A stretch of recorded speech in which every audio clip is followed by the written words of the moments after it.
शुरू में ही post of preference ले लिया गया और ऊपर से लेकर नीचे वेरिफिकेशन हुआ।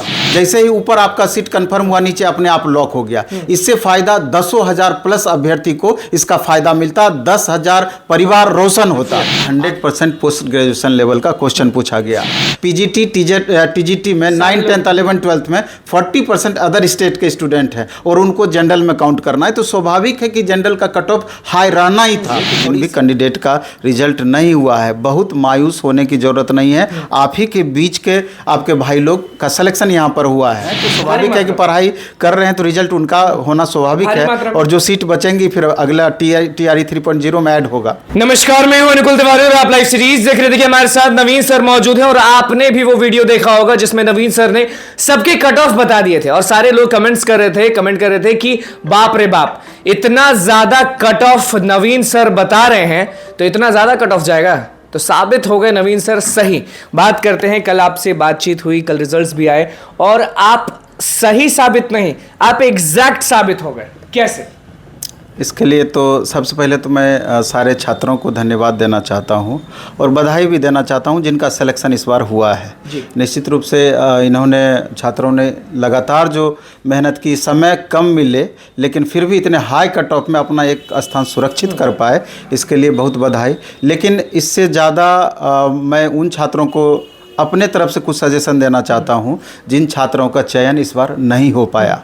अब जिस कारण से भी नहीं हो पाया तो उनसे बेहतर ये कारण हम नहीं समझ सकते हैं कि क्यों नहीं आपका सिलेक्शन हुआ, क्योंकि स्वाभाविक रूप से सीट लिमिट होती है, नंबर ऑफ स्टूडेंट अधिक होता है, तो उतनी ही वैकेंसियाँ, जितनी वैकेंसी है उतने का ही सिलेक्शन होगा, बाकी तो बाहर होना ही होना है। तो मेरा ये कहना है कि जिनका भी चयन नहीं हुआ है वो ईमानदारी पूर्वक समीक्षा करें कि आखिर क्या कारण रहा जिनके वजह से हमारा नहीं हुआ है। कि एक अच्छा अपॉर्चुनिटी अभी TRE 3.0 के रूप में आपके सामने है। कोई एक्सक्यूज, कोई बहाना काम यहाँ पर नहीं करना है। ये हो गया, वो हो गया, जो होने का था हो गया, अब आगे सोचना है, आगे करना है। इसके बाद सेकेंडरी है कि कल 6 to 8 में आप देखे होंगे कि संगीत का और मैथ और साइंस का रिजल्ट दिया गया। बाकी रिजल्ट आ जाने की संभावना है। इसके बाद 11, 12 की रिजल्ट आएगी। इसके बाद आपका 9, 10 का, तब जाके 1 to 5 लास्ट में 1 to 5। हाँ, लेकिन हम इस रिजल्ट से सहमत बिल्कुल नहीं है सहमत नहीं है। हाँ, बहुत खुश हम नहीं हैं इस रिजल्ट से। कारण कल जो रिजल्ट्स आए वो, या ये जो फॉर्म बना हुआ है कि पहले इनका दिया जाएगा, किससे इस बात नहीं, इसी बात से हम नाराज हैं, क्योंकि इसके लिए ट्विटर कैंपेन एक हम लोगों ने किया था। 1,12,000 कैंडिडेट स्टेट लेवल का ट्वीट किए।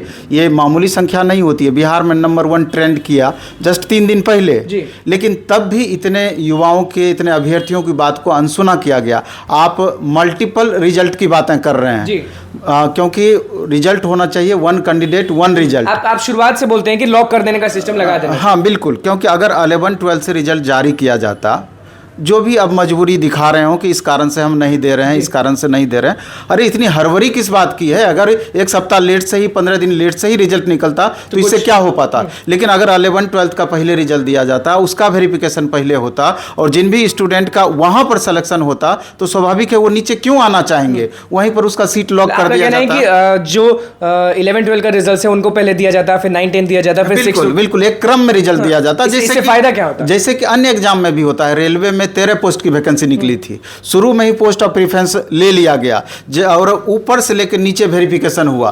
जैसे ही ऊपर आपका सीट कंफर्म हुआ, नीचे अपने आप लॉक हो गया। इससे फायदा 10,000 प्लस अभ्यर्थी को इसका फायदा मिलता, 10,000 परिवार रोशन होता। आखिर बाद में जाकर आप सप्लीमेंट्री रिजल्ट देने की बातें करते हैं, लेकिन आप देखिए ना पिछला कि कितना रिजल्ट आप दिए, बाद में यही सीट जाकर अगले वैकेंसी सर गरज रहे हैं रिजल्ट्स के मामले पे, खुश नहीं है एकदम? नहीं, खुश तो हैं। हाँ। खुश इस बात को लेकर के हैं कि जो स्टूडेंट मेहनत किए, इतने कम समय में, रिकॉर्ड समय में रिजल्ट बीपीएससी के चेयरमैन सर दिए और 80 सब्जेक्ट का अलग अलग रिजल्ट देना, रिजल्ट बनाना अपने आप में बड़ी चुनौती है। इसके लिए निश्चित रूप से अध्यक्ष साहब बधाई के पात्र हैं। जितनी प्रशंसा की जाए कम है, लेकिन थोड़ा सा मायूसी इसी बात को लेकर रह गया। दूसरा मायूसी इस बात को लेकर के रहा कि आप, ये हम अपनी आवाज़ नहीं बोल रहे हैं, अभ्यर्थियों की बात आपसे शेयर कर रहे हैं, जिनको हम क्योंकि आपको लगातार कॉल्स तो आते होंगे, बहुत कॉल्स आते हैं लगातार, इस चीज़ से हम फेस करते हैं। अब हिंदी हटाया गया, अब उर्दू और बांग्ला जो भी कारण उसका रहा, जिसके वजह से हिंदी को जीरो कर दिया गया लास्ट में। आखिर हिंदी का जो भी स्टूडेंट लगातार मेहनत किए, अगर हिंदी के लिए अगर वही मेहनत अगर अन्य मूल पेपर पे 120 मार्क्स के लिए करते तो निश्चित रूप से 2 से 4 मार्क्स बढ़ता, और एग्जामिनेशन हॉल में भी जो टाइम वेस्ट हुआ वहाँ पर हिंदी पर, तो इधर उसका फायदा मिलता और कट ऑफ भी इससे प्रभावित होता, क्योंकि हिंदी में इस बार क्वेश्चन इस लेवल का पूछा गया था। बहुत सारे अभ्यर्थी, मार्क्स बहुत अच्छा था लेकिन वो दौड़ से बाहर हो जाते क्योंकि वो कट ऑफ पार नहीं कर रहे थे। तो इससे मूल अभ्यर्थी जो कि रियल में दावेदारी जिनका मजबूत होता, तो कहीं ना कहीं फर्क इसको लेकर के पड़ा है। इसके अलावा आप देखेंगे कि बाद में 9th-10th में मैथ कैंसिल हुआ और बाद में उस मैथ का एग्जाम हुआ। अभी लोग बीपीएससी आयोग पहुंचे हैं और वहां पे भी लोग कह रहे थे कि हम नवीन सर के यहाँ जाएंगे, क्योंकि उनकी शिकायत ये है कि आउट ऑफ सिलेबस पूछा गया, पीजी लेवल का क्वेश्चन पूछा गया, जबकि मैथ्स में वो लोग आप भी जाने की कॉन्सेंट्रेट थे। नहीं, उसी की बात हम कर रहे थे कि 100% पोस्ट ग्रेजुएशन लेवल का क्वेश्चन पूछा गया। तो आप पहले से ही ये बात आगाह किए हुए थे छात्रों को कि अगर आप 11th-12th का एग्जाम देते हैं तो पोस्ट ग्रेजुएशन लेवल तक जा सकता है, मानते हैं इस बात का, लेकिन वो 9th-10th लेवल था जो कि आपका ग्रेजुएशन लेवल तक क्वेश्चन देना चाहिए था। लेकिन फिर भी तब भी दिक्कत इस बात को लेकर के थी कि एक का लेवल आप एकदम डाउन लेवल पर ले रहे हैं, दूसरे को एकदम अपर लेवल से ले रहे हैं। इसका सेम एग्जाम, हाँ सेम एग्जाम, हाँ बिल्कुल, अगर इसका नॉर्मलाइजेशन भी आप कर देते तब भी उन छात्रों के साथ राहत महसूस होती है। लेकिन खैर जाने दीजिए, हम हमेशा छात्रों को कहते हैं कि बहुत बातें आपके जिम्मे नहीं होती है, आपके हाथों में नहीं होती है, आपको दूसरे पर या गवर्नमेंट पर निर्भर रहना होता है। मांग करेंगे तो मांग तो हमेशा वो जो जायज़ मांग होगा हमेशा स्टूडेंट करते हैं, लेकिन सवाल ये उठता है कि कितनी बातें उनकी सुनी जाती है, ये ज़्यादा महत्वपूर्ण है। बहुत सारे लोग ये भी कह रहे हैं कि कट ऑफ इतना ज़्यादा चला गया क्योंकि जो सरकार है, जो आयोग है, जो विभाग है, वो बच्चों को लेना नहीं चाहती थी, इसलिए कट ऑफ को बढ़ा दिया गया। नहीं, आखिर सीट तो फुल करना ही है, ये बातें बिल्कुल निरर्थक है। इस बात का 1.0 में सीट फुल हुए, लगभग सीट फुल हुए, तो ये बातें निरर्थक। मेरा ये कहना है कि जो अदर स्टेट के कैंडिडेट के लिए जो दरवाज़ा खोला गया, तो स्वाभाविक रूप से अगर आप बात करें 6 to 8 में, तो 60%, more than 50% student other state के थे।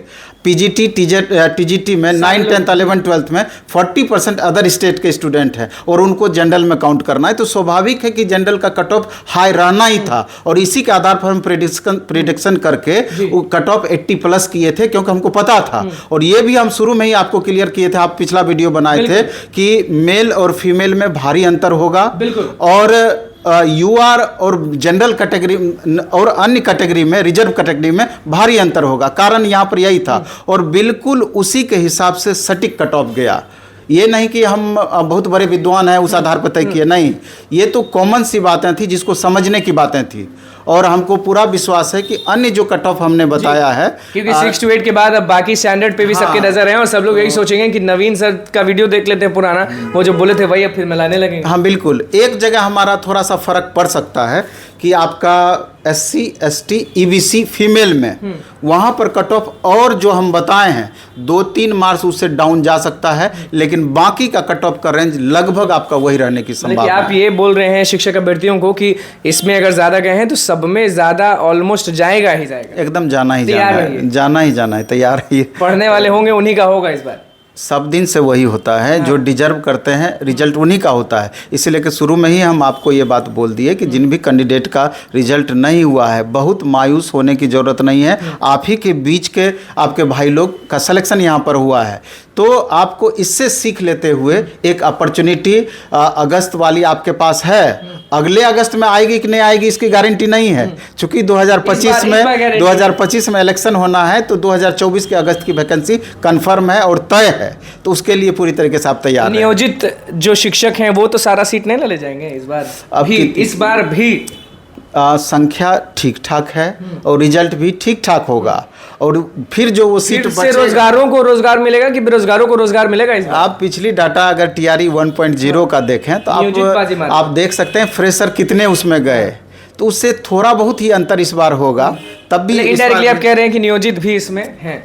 हैं तो स्वाभाविक है कि पढ़ाई कर रहे हैं तो रिजल्ट उनका होना स्वाभाविक भारी है, मात्रा में। और जो सीट बचेंगी फिर अगला TRE 3.0 में ऐड होगा। चलिए देखिए, हमारे साथ नवीन सर मौजूद थे, जो कट ऑफ बताए थे वही कट ऑफ गया, और फिर से कह रहे हैं कि आगे वाले जो स्टैंडर्ड के जो रिजल्ट आने वाले हैं उनके भी कट ऑफ जो हम बताए थे वैसे ही रहेगा, तो तैयार रहें। और जिनका नहीं हुआ है वो मायूस नहीं हो, क्योंकि TRE 3.0 जरूर आने वाला। और कुछ कहना चाह रहे हैं? हाँ, ये कट ऑफ वाली बात, जैसे 9th 10th 11th 12th हमारा टेलीग्राम चैनल है प्लेटफॉर्म बाय नवीन कुमार सिंह।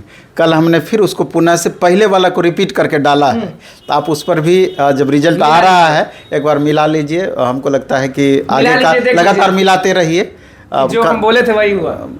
हम भगवान नहीं हैं, अपने तर्क के आधार पर, अनुभव के आधार पर वो चीज़ हम बताते हैं, बोलते हैं। ये तो समझिए कि थोड़ा सा ज़्यादा बेहतर हम उसका निष्कर्ष निकाल पाए, इसलिए कि एग्जैक्ट जाके मिला, नहीं तो 1-2 नंबर उतार चढ़ाव कोई बड़ी बात नहीं है। चलिए तो देखिए कट ऑफ पे क्या कुछ बोला नवीन सर ने, वो आपने सुन लिया। अब देखना होगा रिजल्ट्स जब आएंगे तो क्या कुछ होता है, क्योंकि देखिए जब बात शिक्षक भर्ती परीक्षा की आती है ना, तो आवाज़ बहुत होता है। तो बस लाइक सीरीज के साथ मन में चैनल को सब्सक्राइब करिए। धन्यवाद।